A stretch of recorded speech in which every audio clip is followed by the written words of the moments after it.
बिस्मिल्लाहिर्रहमानिर्रहीम। लाखों करोड़ों दरूद नबी अकरम सल्लल्लाहु अलैहि वसल्लम पर और उनकी आल पर। पाकिस्तान में रोज कोई ना कोई सियासी तूफान आ जाता है। आज भी सारा दिन तूफान आते रहे। ये कैसे तूफान थे, आप जरा मुलाहिजा कीजिए। आज सुबह जो मरियम नवाज को हाई कोर्ट से जमानत दी गई है, पहले तो मुझे खुशी है कि मरियम नवाज ने एक कानूनी रास्ता अख्तियार किया है। उन्होंने पिछली दफ़ा जब गए थे तो उन्होंने नैब के दफ्तर के ऊपर पत्थर मारे थे। पीपल्स पार्टी और जो PMLN का एक अंदरूनी जो झगड़ा चल रहा है, वो तो मैंने पहले ही आपसे ये बात कही थी कि ये गाड़ी तो चलने की नहीं है, क्योंकि इसका स्टीयरिंग किसी के पास है, ब्रेक के ऊपर किसी का पैर रखा हुआ है और ड्राइवर जो है वो कोई और है। जिसके इतने ड्राइवर होंगे, इतने चलाने वाले होंगे, तो उसका तो एक्सीडेंट होना ही होना था। कोई इख्तलाफात नहीं है, वो पॉलिटिकल पार्टी है, उनकी अपनी स्ट्रैटेजी है, हमारी अपनी स्ट्रैटेजी है। कुछ कॉमन गोल्स हैं जिस पे हम PDM में इकट्ठे हैं और सियासत में उतार चढ़ाव आते रहते हैं। बिलावल से मेरा एक अच्छा ताल्लुक है और मैं नवाज शरीफ की बेटी हूँ। मैं रवादारी की सियासत और ताल्लुकात को निभाना जानती हूँ। नैब के अलावा सब चला रहे।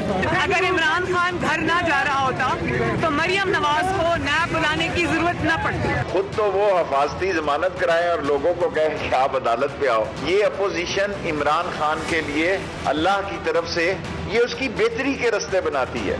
मुझे तो फजलुर रहमान साहब की हालत पर तरस आता है। वो एक दिन एक तरफ होते हैं और हाथ आसमान पे लगाते हैं मौलाना, और कभी पांव जमीन पे। खला में लटक रही है उनकी सियासत। ये भी एक्सपोज हो जाएंगे 26 तारीख को कि कितने लाख लोग इनके लिए निकलेंगे। ये 26 की शाम को मैं बात करूँ। PDM तो टेंट एंड फिश हो चुकी है।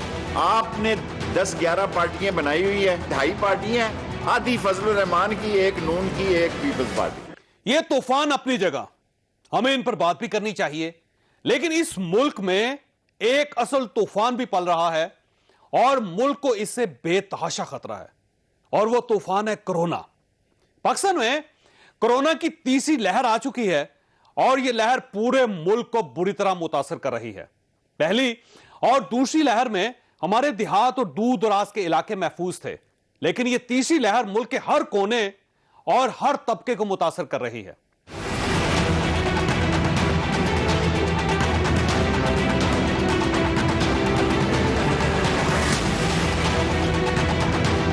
सिंध, बलूचिस्तान और गिलगित बल्तिस्तान में बीमारी की शिद्दत बहुत कम है। ये फैसला किया गया है 11 अप्रैल तक सिलेक्टेड अजला में मजीद तालीमी इदारे बंद किए जाएंगे।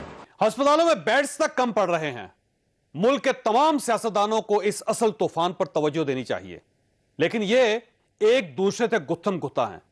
हुकूमत भी जब तक लॉन्ग मार्च का खतरा था कोरोना कर रही थी, लेकिन PDM ने जो ही लॉन्ग मार्च मौखर किया, हुकूमत ने भी कोरोना को मुलतवी कर दिया।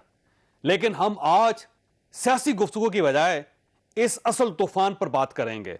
कोरोना कितना खतरनाक हो रहा है पाकिस्तान के लिए, और अवाम को इस कोरोना से बचाने के लिए हुकूमत को क्या करना चाहिए, अवाम को खुद क्या करना चाहिए, रियासत को किसने एक्टिव होना चाहिए।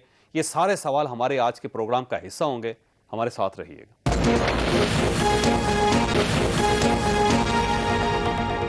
प्रोग्राम में दोबारा खुश आमदीद। हमारे साथ तशरीफ रखती हैं डॉक्टर नसीम अख्तर साहिबा, पिम्स हॉस्पिटल के कोविड सेक्शन की हेड है और फोकल पर्सन है। डॉक्टर एजाज खान साहब हमारे साथ तशरीफ रखते हैं, प्रोफेसर हैं और ये वैक्सीन के एक्सपर्ट हैं इस वक्त, बल्कि प्रिंसिपल इन्वेस्टिगेटर कहते हैं अपने आप को, कोविड वैक्सीन है। डॉक्टर जावेद अकरम साहब लाहौर में हमारे साथ तशरीफ रखते हैं, university of health sciences Lahore के वाइस चांसलर हैं। डॉक्टर जावेद अकरम साहब, ये फरमाइएगा सर, ये जो तीसरी लहर है इसे पहली 2 लहरों से ज्यादा खतरनाक क्यों करार दिया जा रहा है और हमारा फ्यूचर क्या है पाकिस्तान का? जावेद भाई, एक तो मैं ये लहरों के साइंस से कुछ एग्री नहीं करता, इसलिए कि जब आप जैसे लोग कहते हैं ये चीज़ के लहर हैं, तो लोगों के परसेप्शन ये डेवलप होता है कि शायद ये बीमारी आई और चली गई और फिर आ गई। तो ऐसा नहीं है। जब से 2019 वुहान से आई है, तो जिस मुल्क में भी ये गई है बेशमूल पाकिस्तान, ऐसा कोई एक दिन नहीं गुजरा कि केसेस ना हुए हों। ये एक अलहदा चीज़ है कि बढ़ती है, एस्केलेट होती है और डी एस्केलेट होती है, और इसका सारा दारोमदार है इस चीज़ पे कि हमारे रवैयों पे और हमारी कुर्बानियों पे कि हम अपनी ख्वाहिशात की कितनी कुर्बानी देते हैं ताकि हमें जानों की कुर्बानी लेकिन डॉक्टर साहब पहले ये जो मरीज थे वो सैकड़ों में थे, अब तो हजारों में आ रहे हैं, बड़ी तेजी से उनकी तादाद में इजाफा हो रहा है, तो इसकी वजह क्या है उसकी? इसकी दो वजूहात हैं। एक तो मैंने आपको बताया कि हमारी एज ए कौम हम पैंडेमिक फटीग जिसको मैं कहता हूं उसमें मुब्तला हो गए हैं कि we are giving up on following अपनी जो प्रिकॉशनरी मेजर्स हैं, खासकर फिजिकल सोशल डिस्टेंसिंग के, चाहे वो मजहबी नेचर के हैं, चाहे वो सोशल नेचर के, सियासी नेचर के हैं। आपको पता है कि जब हमारे रोल मॉडल्स जो असेंबली में हैं या सेनेट में हैं वो एक दूसरे को गले मिलते हैं या हाथ मिलाते हैं, तो फिर ऑब्वियसली हम जैसे लोग जो उनको फॉलो करते हैं वो तो यही समझते हैं कि यही नॉर्मलसी है। तो अनफॉर्चुनेटली फिर ये जो एसओपीज है वो हमारी जिंदगी से निकल जाती तो इसका मतलब ये हुआ कि एक अवेयरनेस फेलियर है पाकिस्तान के अंदर कि हम लोगों को वेल अवेयर नहीं कर सके इसके बारे में 1.5 साल बाद भी। एब्सोल्युटली। और दूसरी चीज ये है कि एक तो ये चीज है कि हमारे रवैये, दूसरी चीज ये है कि ये वायरस जाहिर है म्यूटेट तो इतनी नहीं की, कंसिडरिंग कि आरएनए वायरस है और इसकी 39,000 म्यूटेटिंग पोजीशंस हैं, 179 म्यूटेशंस हैं जो कि इतनी ज्यादा नहीं, लेकिन इसमें वेरिएशन बहुत आ गई। B117 जो है वेरिएशन जो साउथ अफ्रीका से कोई 2.5 माह पहले शुरू हुई और यूके में तकरीबन 1.5 माह से काफ़ी ट्रांसमिशन इसके बढ़ाई। इसकी ट्रांसमिशन पोटेंशियल एक दूसरे से लगने की जो इसकी ताकत है वो 75 गुना बढ़ गई। और दूसरा इसने बच्चों को भी इफेक्ट करना शुरू कर दिया। तीसरी इसकी विरुलेंस भी किसी हद तक बढ़ गई और इसकी जो ट्रांसमिशन के बाद जो पीरियड था लंग इन्वॉल्वमेंट का वो भी कम हो गया। तो हम क्योंकि म्यूटेशन पे ही काम कर रहे हैं यूनिवर्सिटी पे, तो इसमें 3 म्यूटेशंस हुई, बाकी सारी वेरिएशंस हैं इसके आरएनए में। तो इसलिए मेरा ख्याल है कि इसको तो नहीं हम रोक सकते म्यूटेट करने से या इसमें वेरिएशन आने से। कम से कम हम री एम्फसाइज आप लोगों के जरिए कर सकते हैं कि खुदारा इस वक्त कभी इतनी जरूरत नहीं थी एहतियात की जितनी इस वक्त जरूरत है और एट स्टेक इंसानी अब तो जिंदगी ये है। कोरोना देहात तक चला गया ना डॉक्टर साहब। इससे पहले आप तो ज़ाहिर वो रो को नहीं मानते, दूसरी पहली या दूसरी तीसरी रो को, लेकिन मसला ये है सर कि इससे पहले देहात सेफ थे, अब तो देहात के अंदर चला गया ना कोरोना। जी ऐसा ही इंडिया में भी हुआ। अगर आपको याद है जब इंडिया ने अपनी इंडस्ट्री बंद की और बहुत सारे उसने कारोबार बंद किए, तो उससे पहले उन्होंने काफी हद तक कंट्रोल की हुई थी, बड़े शहरों में थी। और जब ये लोग वापस शहरों में से अपने गांव में गए छुट्टियों पे, क्योंकि बंद हो गए स्कूल कॉलेजेस और ये चीजें, तो ये साथ ले गए। और फिर देहातों में ये बहुत बड़ा चैलेंज था इंडिया के लिए और ये हमारे लिए भी है। बिल्कुल सही। लेकिन हमारी अपॉर्चुनिटी ये है कि गांव में भी अब टीवीज वगैरह देखे जाते हैं, तो एटलीस्ट जिसके घर में ऐसा मरीज है वो अब कर ये रहा है कि वो भी इसकी परवाह नहीं कर रहा और वो घर में ही फिर जा रहा है। मैंने पूरी डॉक्टर साहब आप साथ रहिएगा, मैं आऊंगा दोबारा आपकी तरफ। डॉक्टर एजाज साहब ये फरमाइए सर, ये वैक्सीन जो है इसके ऊपर भी अभी बहुत सवालिया निशान उठ रहे हैं। पहले ये होता था, पहले पाकिस्तानी कौम कोरोना को मानती नहीं थी, हम ये कहते थे ये सब खेल है, ड्रामा है। उसके बाद जब वैक्सीन आई तो वो वैक्सीन को नहीं मान रहे। तो अब ये फरमाइए वैक्सीन सेफ है, अनसेफ है, इसको लगवाना चाहिए, नहीं लगवाना चाहिए, क्या प्रोसीजर है? जी अनफॉर्चुनेटली यही हुआ कि पहले जो है बीमारी को बड़ा मुश्किल लोगों को समझाना, अभी भी मुश्किल हो रहा है वैसे, और जो एहतियाती तदाबीर है उसको मानना, उसके ऊपर चलना, ये बड़ा मुश्किल। वैक्सीन की तरफ लोग देख रहे थे, ख़ास करके जो पढ़े लिखे लोग थे, जो साइंटिस्ट थे और अथॉरिटीज़ हैं, वो क्योंकि वो पेंडेमिक को कंट्रोल करना चाहते हैं। देखें पूरा आपका सिस्टम बैठ गया, चाहे जो भी चीज़ आप देखें सब बैठ गया। तो वैक्सीन एक बड़ी एक हथियार था जो कि हमारे ख्याल में हमारे हाथ में जब आएगा तो इंशाल्लाह कंट्रोल होगा। तो लेकिन वैक्सीन के आने के बाद क्वेश्चन ज़्यादा हैं और जवाब बहुत कम है। उसकी एक वजह है क्योंकि देखिए वैक्सीन बहुत तेजी से बनी है जो कि अनप्रेसिडेंटेड है, जिसको हम कहते हैं इतनी जल्दी बनी, 1 साल के अंदर। पूरी दुनिया मिलकर बनाती थी ना सर, 200 वैक्सीन मेरे ख्याल डेवलप की हैं पूरी दुनिया में। तो वैक्सीन के बारे में पहले भी शुकूक व शुबात पहले भी थे, वैसे भी थे। बाकी वैक्सीन के बारे में मिसट्रस्ट होता है, बहुत सी डिसइंफॉर्मेशन है, ठीक है। फिर आपके जो कोविड की जो बीमारी है उसके इतने सवालात हैं, जब उसके खिलाफ एक चीज़ आई तो फिर वो जाहिर बात है उसको लोग एक्सेप्ट नहीं करते। तो अनफॉर्चुनेट है, अगर आप देखें वेस्ट में भी देखें तो वहाँ भी वैक्सीन की हेजिटेंसी, वैक्सीन के बारे में बहुत से कंसर्न्स हैं। देखिए वेस्ट में जबरदस्ती लग रही है, वो हर शख्स का नाम आ जाता है, उसके बाद उसको वैक्सीन लगाई जाती है। वो इस तरह नहीं है कि आप लगवाना चाहें तो लगवा लें, ना लगवाना चाहें लगवा लें। लेकिन अब डॉक्टर साहब मसला ये है कि पाकिस्तान 22 करोड़ लोगों का मुल्क है, अभी सिर्फ वो भी चाइना से हमारे पास सिर्फ 15 लाख डोज आई हैं, और वो तो कुछ भी नहीं, पीनट्स भी नहीं, 1% भी नहीं बनता इस पूरी आबादी का, और वो भी जो है जाहिर है पूरी तरह कवर नहीं कर सकेंगे। और वो जो 15 लाख है वो भी हमें मुफ्त में मिली है, हमें अतिया दिए गए, तो 22 करोड़ लोग कैसे कवर होंगे सर? देखिए इसके बारे में एक पूरी एक एलेबरेट किस्म की प्लानिंग हुई है, जिसको देखते हुए ये कहा जा सकता है कि इंशाल्लाह कोई आधे जो एलिजिबल लोग हैं उनको कम से कम आधे लोगों को जरूर मिलेगी। ठीक है, अभी इसके बारे में हमारे पास चाइनीज है, रशियन है, ब्रिटिश है जी, फिर रशियन है। देखिए सबसे बेस्ट कौन से? जो जहां तक वैक्सीन की ताल्लुक है वो तकरीबन मैं कहूँगा तमाम वैक्सीन, मैं अभी आपको कह सकता हूँ कि तमाम वैक्सीन के बारे में जो है वो ऑलमोस्ट 90 to 100% इफेक्टिव है अगेंस्ट सीवियर डिजीज, सख्त बीमारी के खिलाफ, नंबर 1, क्योंकि आप वो देखते हैं, क्योंकि वो आपको बचाती है हॉस्पिटलाइजेशन से, और फिर डेथ रेट को 0 ऑलमोस्ट 90 to 100% बचा हुआ है, हॉस्पिटलाइजेशन। ये 3 बड़ी जो चीज़ें ये आपको ये तमाम वैक्सीन ने करके दिखाया। ठीक है, सेफ्टी बिल्कुल सब तमाम तकरीबन वैक्सीन सेफ है अभी तक, ठीक हो गया, यानी जो रिएक्शन नहीं आया उसका, हाँ साइड इफेक्ट नहीं है उसका। जो जहां तक है कि आपको बीमारी के खिलाफ, सिम्टोमेटिक डिजीज जिसको कहते हैं, उसके खिलाफ वेरिएबल रिजल्ट्स हैं जो कि 70% से लेकर 95% तक हैं, जो कि बहुत अच्छे हैं। 95% किसके हैं? 95% ये है ये स्पुतनिक के 92% के करीब है, और जो मॉडर्ना है और वो तकरीबन 95% के करीब। ये मॉडर्ना किसका है? मॉडर्ना ये फाइजर वैक्सीन, ये फाइजर वाली। तो ये तमाम वैक्सीन जो है देखें ना, वो अपनी अफादियत बता चुकी है हमें। अब लोकल भी तैयार कर रहे हैं डॉक्टर साहब? नहीं, लोकल तो अल्लाह करे करें हम, क्योंकि इसमें गवर्नमेंट को रिसर्च शुरू की, हमने नहीं की, ये बहुत जगह पे रिसर्च शुरू है, गवर्नमेंट भी इसमें बड़े इंटरेस्टेड है। फिलहाल तो फौरन तो इसको शायद ये ना मिले, लेकिन लॉन्ग टर्म में हमें इसका इंतजाम करना है, साइंटिस्ट को आगे आना है, हमें इन्वेस्ट करना चाहिए इसमें, क्योंकि ये इस तरह की वबाई बीमारियां आइंदा और भी किस्म की आ सकती हैं, अल्लाह ना करे, लेकिन इस तरह की आ सकती हैं। डॉक्टर जावेद अकरम साहब ये फरमाइए सर, ये वैक्सीन लगाने का कोई साइड इफेक्ट भी होता है, और जब किसी शख्स को वैक्सीन लग जाए तो क्या वो सेफ हो जाता है, अब उसको कोविड नहीं होगा दोबारा?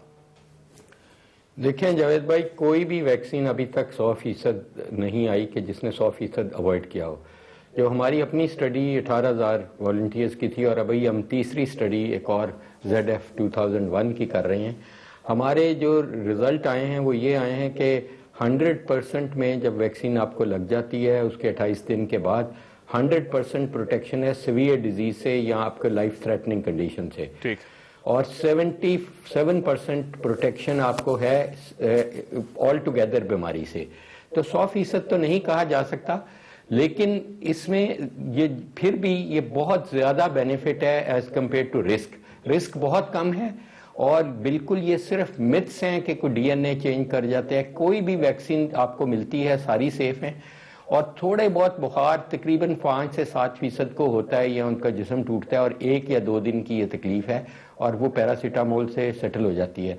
एनाफाइलैक्सिस 1 in 10,000 के चांसेस हैं पाकिस्तानीज में कि वो एनाफाइलैक्सिस हो, थोड़ी सी एलर्जी हो, और वो भी सेटल हो जाती है। अभी तक वैक्सीनेशन की वजह से कोई भी ऐसा सीरियस एडवर्स इवेंट पाकिस्तान में नहीं रिपोर्ट हुआ। अब सर अगर फर्ज करें कि एक शख्स वैक्सीन लगवा लेता है तो उसको अब कोविड नहीं होगा, फिर वो कोविड सेफ है, अब उसके ऊपर ये जो वायरस है वो अफेक्ट नहीं करेगा, ये बात है, या फिर अफेक्ट करेगा लेकिन वो फैला नहीं सकेगा, क्या है उसके पीछे?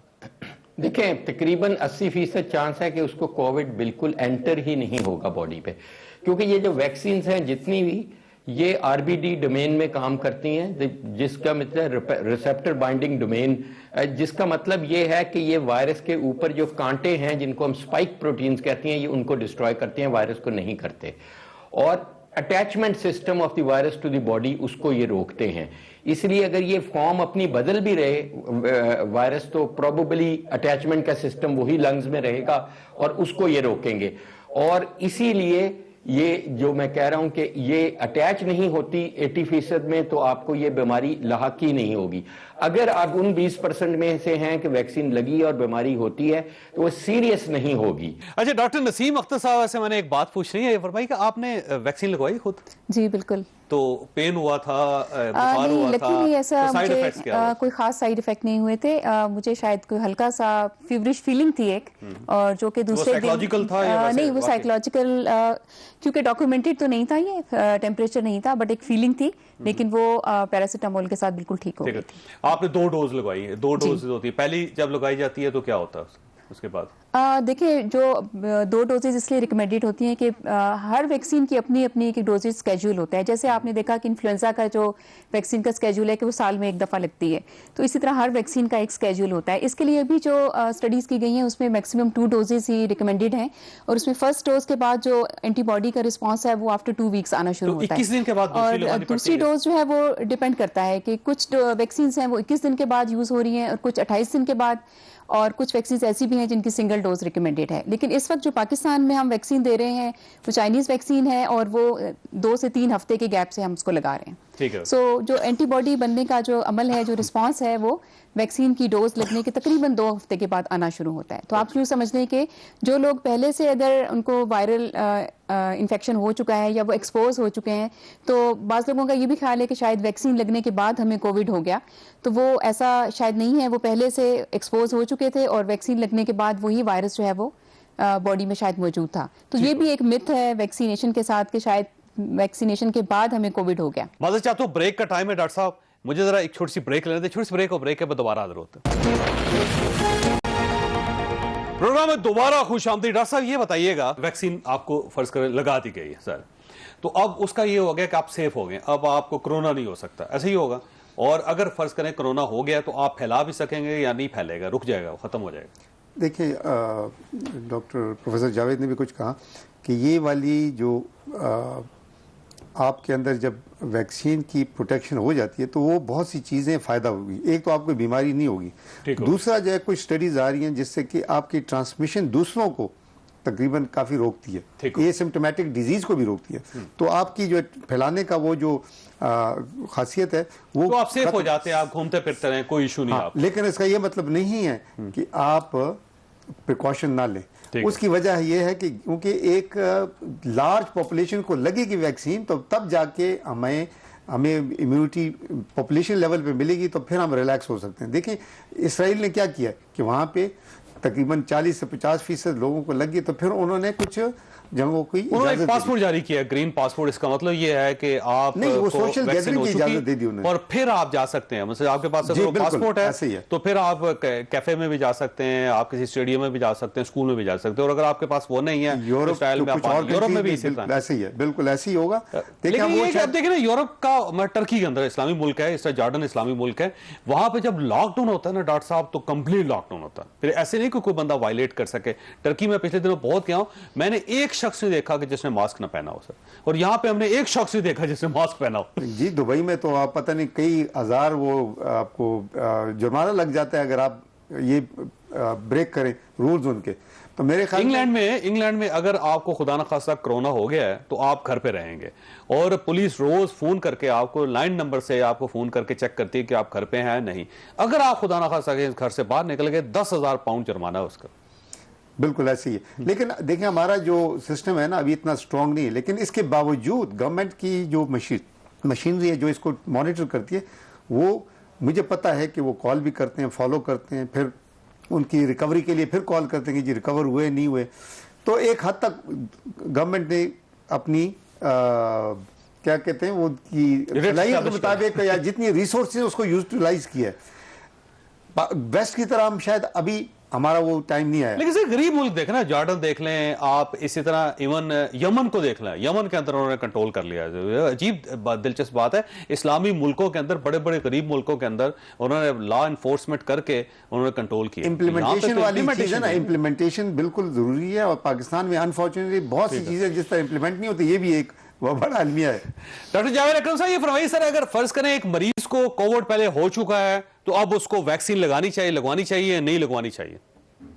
बिल्कुल, जब वो रिकवर कर जाए तो उसको ज़रूर लगानी चाहिए, बिकॉज कोविड के बाद जो आपकी एंटीबॉडीज प्रोटेक्शन होती है वो बहुत थोड़ी देर के लिए होती है, IgM, IgA और IgG। यानी उनको दोबारा भी हो सकता है मर्ज ये? जी जी, एब्सोल्युटली। और मोस्टली जो एंटीबॉडीज आपकी डेवलप होती हैं वो नॉन न्यूट्रलाइजिंग एंटीबॉडीज होती हैं, और वैक्सीन के साथ आपकी न्यूट्रलाइजिंग एंटीबॉडीज हैं जो आपकी वायरस को अटैचमेंट टू योर बॉडी रोकती हैं। ठीक है। इसलिए वो बहुत जरूरी है। और मैं समझता हूं कि अगर हम वाकया ही सीरियस हैं, चाहे हम गवर्नमेंट हैं, चाहे डॉक्टर हैं, चाहे मीडिया है, कि हमारे मुल्क में ये खात्मा हो, तो हमें टारगेट करना पड़ेगा 75% आबादी को, कि उनको वैक्सीनेट करें ताकि हर्ड इम्यूनिटी क्रिएट हो। और हर्ड इम्यूनिटी मिनिमम 75% को लग जाने के बाद क्रिएट होती है। तो लेकिन इसलिए हमारे हमारा रिसोर्सेज नहीं है डॉक्टर साहब। वही देखिए 15 लाख डोजेज आई हैं पाकिस्तान में, वो भी चाइना की मेहरबानी से। तो 22 करोड़ लोग हैं, तो ये 15 लाख तो उनके मुकाबले में कुछ भी नहीं है। देखें जावेद भाई, हमें जितना लॉस हो रहा है ह्यूमन लाइफ का, और उसके बाद इंडस्ट्रियल, उसके बाद फाइनेंशियल, तो मेरा नहीं ख्याल कि ये कोई घाटे का सौदा है कि अगर हम वैक्सीन पे इन्वेस्ट करें। मेरे ख्याल में प्राइवेट सेक्टर को बीच में लाना चाहिए। जो IT कंपनीज हैं वो अपने एम्प्लॉयज़ को खुद लगाएं, बैंक्स वगैरह खुद लगाएं इंपोर्ट करके। तो इस तरह मेरा नहीं ख्याल कि कोई भी गवर्नमेंट ऐसा कर सकती है कि वो अकेले खुद ही ये बोझ उठाए। लेकिन बजाय इसके कि हम बाकी चीज़ों पे नुकसान करें और ख़ासकर ह्यूमन लाइफ का, ह्यूमन कैपिटल का नुकसान करें, तो इससे तो ऑब्वियसली ये बहुत अच्छी चीज़ है कि अगर हम कोई भी, बेशक मैसेंजर RNA ना हो, लेकिन प्रोटीन बेस्ड सब यूनिट वैक्सीन ये हमारे बहुत कोई इतनी महंगा नहीं है, $2 की होंगी, $1.5 की होगी। और कोवैक्स जो एक WHO का और अमीर मुल्कों का एक बना हुआ कंसोर्शियम, वो भी इसीलिए बना कि गरीब मुल्कों को, बड़ी आबादी वाले, पाकिस्तान के चैलेंज सबसे बड़ा तो आबादी है, हम दुनिया का तीसरा बड़ा मुल्क बनने जा रहे हैं, इसलिए हमारा 15 लेकिन एक इशू ये भी है ना कि जिन मुल्कों ने ये वैक्सीन बनाई है सबसे पहले वो अपने लोगों को लगा रहे हैं। उनके पास अगर सरप्लस होगी तो वो पाकिस्तान को देंगे ना, अभी तो उनकी अपनी डिमांड पूरी नहीं हुई। देखें, ये एटीट्यूड है सिवाय इंडिया के किसी मुल्क का नहीं है। वो बिल्कुल मसावी इसकी तकसीम कर रही है। चाइना भी मसावी तकसीम कर रही है, बल्कि चाइना में तो इस वक्त 39 वैक्सीन फेज 3 ट्रायल से गुजर रही हैं। तो ऑब्वियसली उनकी तो बायोटेक्नोलॉजी इंडस्ट्री इतनी बड़ी है कि वो पूरे पाकिस्तान को बहुत इजीली सप्लाई कर सकते हैं। लेकिन जैसे मैंने कहा कि कॉस्ट फैक्टर जो प्राइवेट सेक्टर है या बाकी हमारे कॉर्पोरेशन हैं, उनको खुद बेयर करना तो चाहिए। इसका मतलब अगर ये प्राइवेटली इजाजत दे दे गवर्नमेंट के, वो इंपोर्ट करें लोग और उसके बाद लगाएं लोगों को, तो ये ज्यादा बेहतर नहीं होगा? जो अफोर्ड कर सकता है कम से कम वो तो लगवाए ना, और जो नहीं कर सकता गवर्नमेंट लगा दे। इसकी प्राइस कंट्रोल सिर्फ मैकेनिज्म होना चाहिए कि प्राइस इसकी कंट्रोल्ड होनी चाहिए और सेफ हैंड्स में होना चाहिए, कोल्ड चेन मेंटेन्ड होना चाहिए ताकि क्वालिटी से लगे। और मैं समझता हूं कि बहुत सारी आपकी टेलीकॉम कंपनीज के हजारों लाखों उनके हैं, बहुत सारे टेक्सटाइल वर्कर्स हैं, उनको खुद इंडस्ट्री लगाए और as a corporate social responsibility भी लगाए, बिकॉज ये सबके लिए जरूरी है कि हर्ड इम्यूनिटी क्रिएट हो, जो कि मैं समझता हूं 3 साल में हो सकती है अगर हम आज भी इसका रोड मैप करें। डॉक्टर जैसा ये फरमाइए सर, ये अगर फर्ज करें ये सूरत इसी तरह जारी रहती है, जिस तरह खबरें चल रही हैं, जिस तरह टेलीविजन पे दिखाया जा रहा है, जिस तरह हॉस्पिटल की सूरत हाल है, और अगर हम फौरी तौर पे वैक्सीनेट नहीं करते लोगों को, या कोई बड़ा जबरदस्त स्ट्रांग खौफनाक किस्म का लॉकडाउन जो पूरी दुनिया में लगाया गया वो नहीं करते, तो पाकिस्तान अप्रैल के महीने में कहाँ होगा फिर? देखें, जिस तरह हालात जा रहे हैं, मेरे ख्याल में अभी भी कई अस्पताल ओवरवेल्म होंगे, बेड्स तकरीबन खत्म हो गए और वेंटिलेटर्स तो जवाब दे गए। और अगर आप देखें तो घरों के घर पूरी फैमिलीज इफेक्ट हुई हैं। बच्चों में खास करके, मैं पीडियाट्रिशियन हूँ तो मुझे पता है कि बच्चे ज़्यादा इफेक्ट हो रहे हैं इस वेव, थर्ड वेव में खास करके देख रहा हूँ, और उनकी सिवियरिटी डिजीज़ भी है।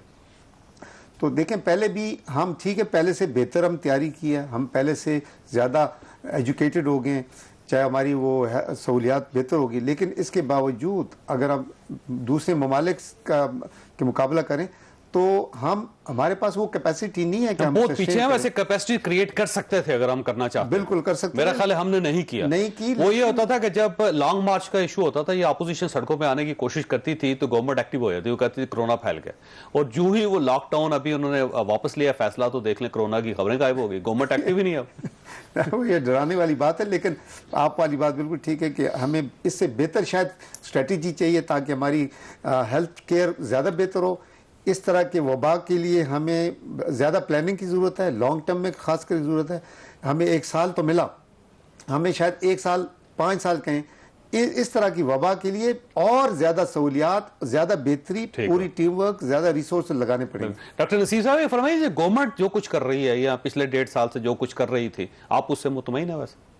तो देखिए कुछ स्टेप्स तो हमें बहुत पसंद आए, लाइक डॉक्टर्स की जिस तरह से बहुत सारी कंप्लेंट्स थी कि लाइक उनको पर्सनल प्रोटेक्टिव इक्विपमेंट नहीं मिल रहा, वेंटिलेटर्स के इश्यूज थे, लेकिन आजकल आपने देखा कि कम से कम इस इशू पे कोई ज़्यादा हाइप क्रिएट नहीं हो रहा, क्योंकि ऑलमोस्ट सारे हॉस्पिटल्स में पीपी अवेलेबल हैं और इसी तरह से डिसइंफेक्टेंट्स के कुछ खास मसाइल इस वक्त देखने को नहीं आ रहे। जो मेन इशू इस वक्त मुझे समझ आ रहा है वो यही है कि शायद हमें स्पेस की कमी का सामना करना पड़े, कि अगर हमारे पास बेड्स की कैपेसिटी मजीद ना हुई और ये सिचुएशन इस तरह से चलती रही तो ये एक प्रॉब्लम हो सकता है। अगर फर्ज करें कि 2-3 करोड़ लोगों को हमने वैक्सीनेट करना हो, तो क्या हमारे पास फैसिलिटीज ऐसी हैं, ऐसे लोग हैं जो एक हफ्ते में 2-3-4 करोड़ लोगों को वैक्सीनेट कर दें? देखिए मैं समझती हूँ कि हमारे यहाँ ह्यूमन रिसोर्स की बिल्कुल भी कमी नहीं है और ट्रेनिंग भी हम कर सकते हैं, लेकिन मोटिवेशन की जरूरत है। हाँ बिल्कुल, ये वाला सवाल आपका बड़ा दुरुस्त है कि इस 1 साल में हमें बहुत कुछ कर लेना चाहिए था, बहुत कुछ हुआ भी, लेकिन अभी बहुत कुछ करना भी बाकी है। सो इसमें अवेयरनेस वाली जो बात पढ़ा था कि फ्रांस में वो तकरीबन जो है 30-30 लाख लोगों को एक दिन में वैक्सीनेट कर रहा है। बिल्कुल ये पॉसिबल है, इम्पॉसिबल बिल्कुल भी नहीं है। और आपने जैसे देखा होगा हमेशा जब भी हमारे कंट्री में प्रॉब्लम्स आते हैं तो लोग मिलजुल कर कितनी तेजी से उसको कंट्रोल करने की कोशिश करते हैं और कामयाब भी हो जाते हैं किसी हद तक। वैक्सीन लगाना तो बड़ा टेक्निकल काम है ना जी। नहीं, मेरा नहीं ख्याल कि देखिए हर आदमी तो नहीं लगा सकेगा, लेकिन अगर आप उनको ट्रेन कर देंगे और उनको ये बता सकेंगे कि आपने किस तरह से छोटे और बड़े साइड इफेक्ट्स को मैनेज करना है, तो कोई इतनी बड़ी बात नहीं। टेलीविजन पे लोगों को सिखाया जा सकता है कि आप खुद वैक्सीनेट कर लें अपने आप को? नहीं, मेरा नहीं ख्याल कि ऐसा कहां से लोगों को लेके आए? अब देखें ना 22 करोड़ लोग हैं। आप जो बात है 2 करोड़ भी अगर है ना, इसके लिए पूरी प्लानिंग करनी पड़ेगी। आपको बहुत रिसोर्सेज यूज करें, चाहे आपको फिजिकल स्पेस चाहिए, टीचर्स चाहिए, नर्सेज हैं, आर्मी है, फौज है, इस तरह के बहुत से आपको यकजा करके फिर जाके होगा, अगर आप बहुत जल्दी आपने करना है। वरना आपको पास अगर 6 महीने 12 महीने के अंदर आपका टारगेट है, जो कि मेरे ख्याल में ज्यादा रियलिस्टिक है, वही होगा कि आपको 6 से 12 महीने के अंदर ही आपको ये जो आपका टारगेट है वो शायद अचीव। सर एक ब्रेक का वक्त हो गया, एक छोटी सी ब्रेक, और ब्रेक के बाद दोबारा हाजिर होते हैं।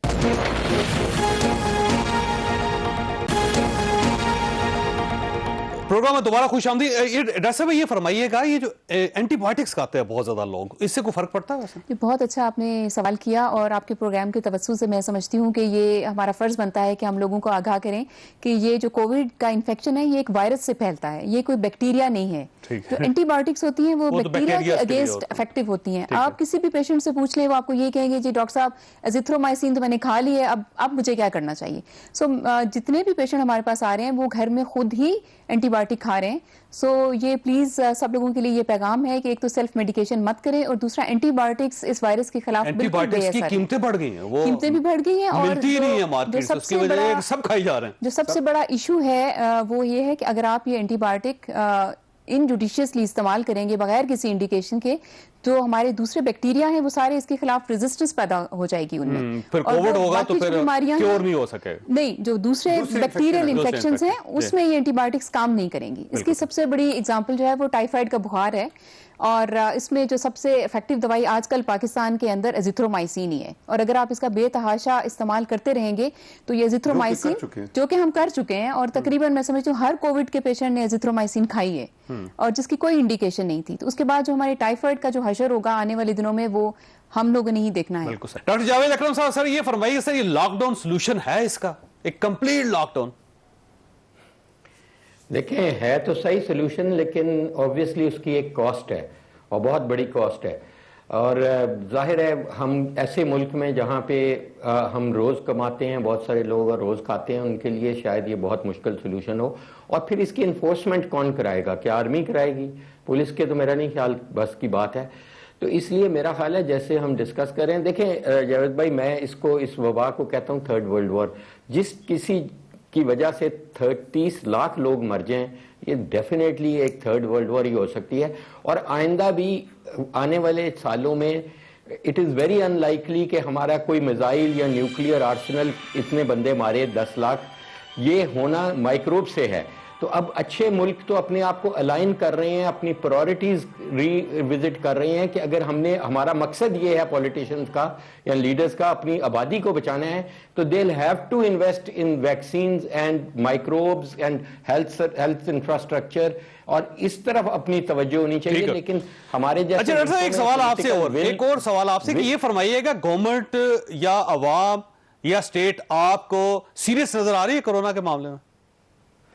देखिए, मेरा ख्याल है गवर्नमेंट बीच में, जाहिर है सीरियसनेस खत्म हो जाती है जब जलसे जुलूस लॉन्ग मार्चेस होती हैं, तो तवज्जो उनकी दूसरी तरफ हो जाती है। लेकिन मेरा ख्याल है कि जहां तक टॉप पे हमारी थोड़ी बहुत पॉलिटिकल विल होनी चाहिए वो है। हमारा एनसीओसी ने अल्हम्दुलिल्लाह अच्छा काम किया है, और जब वाकई ही जब पहले ये शुरू हुई पेंडेमिक तो उन्होंने काफ़ी अच्छा काम किया। लेकिन मेरा ख्याल है कि हम बीच में आके थोड़ा रिलैक्स हो गए, जब केसेस कम हुए तो हमने समझा ये तारीख का हिस्सा बन गई, and then it came back with vengeance. और यही होता है, ये रोलर कोस्टर चलता रहेगा जब तक कि हम हर्ड इम्यूनिटी नहीं क्रिएट करते। और मेरा ख्याल है इस वक्त तमाम तवज्जो हमें एमरजेंसी तौर पे इसकी तरफ, और जो हमारे वैक्सीनेशन सेंटर हैं 3-3 शिफ्टों में काम करें, और वैक्सीन की प्रोविजन बहुत ज़रूरी है, थ्रू कोवैक्स हो जाए, जो गरीब मुल्कों ने देनी है, वो कोई आसान नहीं कर रहे गरीब मुल्कों पे। हर्ड इम्यूनिटी जब तक पूरी दुनिया में नहीं क्रिएट होगी, कोई भी मुल्क सेफ नहीं रहेगा। अगर पाकिस्तान आइसोलेट भी हो जाए तो पाकिस्तानी जब भी ट्रेवल करके यूके जाएंगे वहां पे हो जाएगी। अब देखें, यूके ने अपनी हाफ पॉपुलेशन इस वक्त कर दी है वैक्सीनेट, और उनका एकदम नंबर्स कम हुए हैं। तो that is the benefit that we are going to get. तो इसलिए मैं समझता हूं कि हमारी इस वक्त लॉकडाउन या मैसिव लॉकडाउन की बजाय हमें इस तरफ जाना चाहिए कि जितनी जल्दी हम हर्ड इम्यूनिटी क्रिएट कर सकें उतना ही बेहतर होगा। अब ये प्रोग्राम का आखिरी हिस्सा है। डॉक्टर साहब, आपसे सबसे पहले जावेद अकरम साहब आपसे सवाल करूंगा, फिर उसके बाद दूसरे जो 2 पार्टिसिपेंट्स हैं उनसे भी एक सवाल करूंगा। बड़ा सिंपल सवाल है सर, अवाम को मजीद अवेयरनेस की जरूरत है या नहीं है, और कहां पे लैक कर रही है अवेयरनेस के लोग अभी तक इसको सीरियस नहीं ले रहे? देखें जावेद भाई, मैं आपसे यही कहूंगा कि देखें, ये एक बहुत अंदोनाक टनल है जिससे गुजर रहे हैं हम, जो कई 16 महीनों पे मुहित है, जिसमें हर मीटर के बाद कोई ना कोई लाश पड़ी है। और इसकी जो एक हमें रे ऑफ होप नजर आ रही है वो इफेक्टिव सेफ वैक्सीनेशन प्रोग्राम के नजर में। और ये बहुत ही ट्रेजिडी होगी कि हम इतनी करीब उस होप के पहुंच के मर जाएं। तो किसी ने डेड बॉडी को तो लगानी नहीं वैक्सीन, तो हमें अपने आप को जिंदा रखना जरूरी है और अपने आप को बचाना जरूरी है। इसका नहीं इंतजार करें कि गवर्नमेंट क्या करती है। मैं और आप अपने आप को अपने हाथ धोते रहें। अभी प्रोग्राम के बाद सारे हम उठ के धोएं, जो आपके इधर कैमरामैन वगैरह हैं वो अपने हाथ धोएं। हम अभी इमीडिएटली इसके प्रोग्राम के बाद मास्क पहने और 0 टॉलरेंस रखें ना मास्क पहनने की, सिर्फ खाने के वक्त उतारें और खाना भी आइसोलेशन में खा लें। तो ये बहुत करीब है हमारी ये चीज़ कि हम नियो नॉर्मल से नॉर्मल हो जाएं और अपनी ख्वाहिशात के मुताबिक ज़िंदगी गुजारें। अभी हमें ये पाबंदियों के साथ ही गुजारनी पड़ेगी ताकि हम वैक्सीन के से अफादियत होने तक जिंदा रह सकें। ठीक हो गया। डॉक्टर एजाज साहब, ये फरमाइएगा सर, ये जो पाबंदियां हैं आज भी पाकिस्तान के अंदर नरम है। आप देखते होंगे कि ना पार्लियामेंटेरियंस मास्क पहन रहे हैं, ना सैनिटाइजर लगा रहे हैं, ना गवर्नमेंट ऑफिसर्स। आप देख लें एक एक मोटरसाइकिल पर 3-3 लोग बैठे होते हैं और आगे ग्रीन प्लेट नंबर लगे होते हैं। इसके अलावा आप किसी सरकारी दफ्तर के अंदर चले जाएं, स्कूलों के अंदर चले जाएं, किसी जगह कोई परवाह नहीं की जाती। ना कोई कारोबारी जो मराकज है वहां पर परवाह की जाती है, ना दुकानदार परवाह करता है, ना ग्राहक परवाह करता है। लोग दूसरे की तरफ हाथ बढ़ा देते हैं फौरी तौर पर। तो ये मिथ हम कैसे खत्म करेंगे और कैसे लोगों को अवेयर करेंगे? देखिए, इसमें जो सबसे ज़रूरी है कि लोगों की आगाही, लोगों की अवेयरनेस देना और बेहतर इंफॉर्मेशन, उनके जो कंसर्न्स हैं, जो लोग जो उनकी मालूमात हैं उसमें इजाफा करना चाहिए। मेरे ख्याल में हम लोगों को अफवाहों पे को नजर देसी टोटके आप भी चल रहे हैं उसमें वो चल रहे हैं, लेकिन जो अफवाहें हैं ना उसकी वजह से भी है ना कि हमारी जो वो एक्सेप्टेंस है बहुत कम होती है। तो लोग जो है ना सोशल मीडिया पे डिसइंफॉर्मेशन है, एक दूसरे से सुन के मुख्तलिफ किस्म की वो खबरें एक दूसरे को फैलाते हैं, जो कि अनफॉर्चुनेटली बहुत जल्दी फैल जाती हैं। उसकी वजह से लोगों में जो ट्रस्ट है वो कम हो जाता है और उनकी जनरल इन्फॉर्मेशन, चाहे वो प्रिकॉशन है, चाहे आपकी प्रिवेंशन है, वैक्सीनेशन है, ट्रीटमेंट है, वो तमाम जो है ना वो फिर उसके ऊपर लोगों का वो एतबार उठ जाता है और लोग फिर नहीं मानते और उसकी वजह से आपकी हेल्थ केयर इफेक्ट होती है। इसी तरह से ये जो अब देखिए ना, आप किसी जगह चले जाएं वहां लिखा होगा नो मास्क नो सर्विस, लेकिन आप मास्क के बगैर भी चले जाएं सर्विस अवेलेबल है और सर्विस भी अवेलेबल है और अंदर जो बंदा खड़ा है उससे भी मास्क नहीं पहना हो। शुरू में कुछ जगह पे बिल्कुल वाकई ये होता था, नहीं छोड़ते थे कि आप वापस जाएं जी, और मेरे साथ कई दफ़ा हुआ है। लेकिन अभी आहिस्ता आहिस्ता जैसे डॉक्टर साहब ने कहा कि पेंडेमिक फटीग हो गया, लोग थक भी गए और लोग रिलैक्स भी हो गए और ये दुनिया में किसी जगह नहीं हुआ, सिर्फ पाकिस्तान के अंदर है सर। नहीं, बाकी मुल्कों में, पाकिस्तान में शायद ज्यादा में नजर आ रहा है, लेकिन जनरली जो आप कह रहे हैं जो हमारे लीडर्स हैं वो उनको रोल मॉडल बनना चाहिए।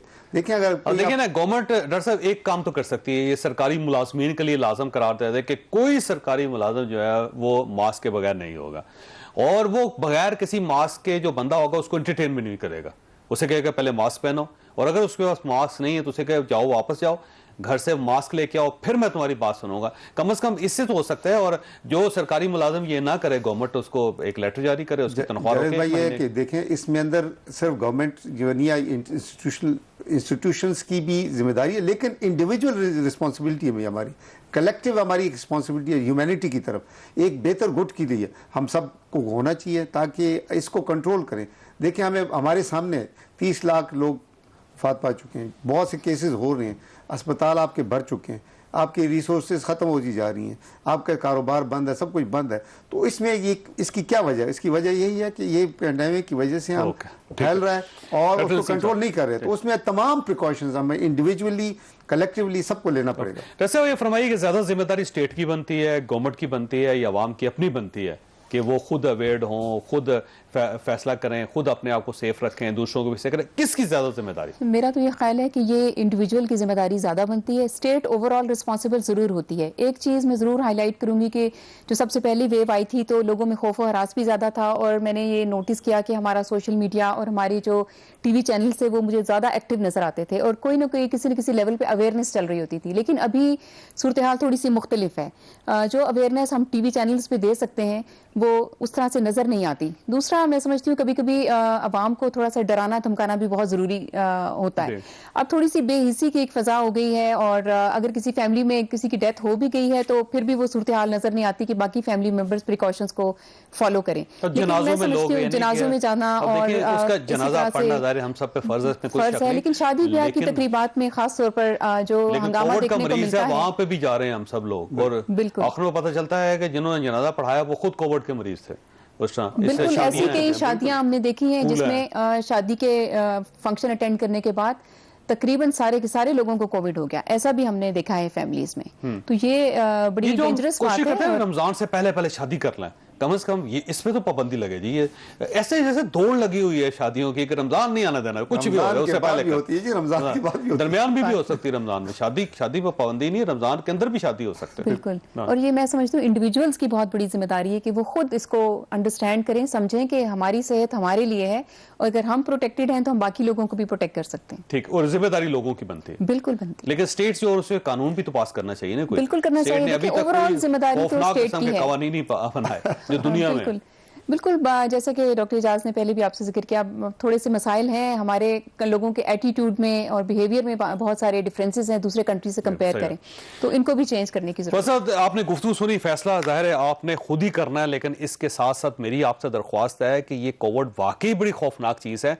मैं एक खानदान को जानता हूँ, आप यकीन करें कि मैं खानदान को जानता हूँ, पूरे का पूरा खानदान कोविड की वजह से इंतकाल कर गया, पूरा खानदान, यानी एक भी शख्स उस खानदान में नहीं बचा।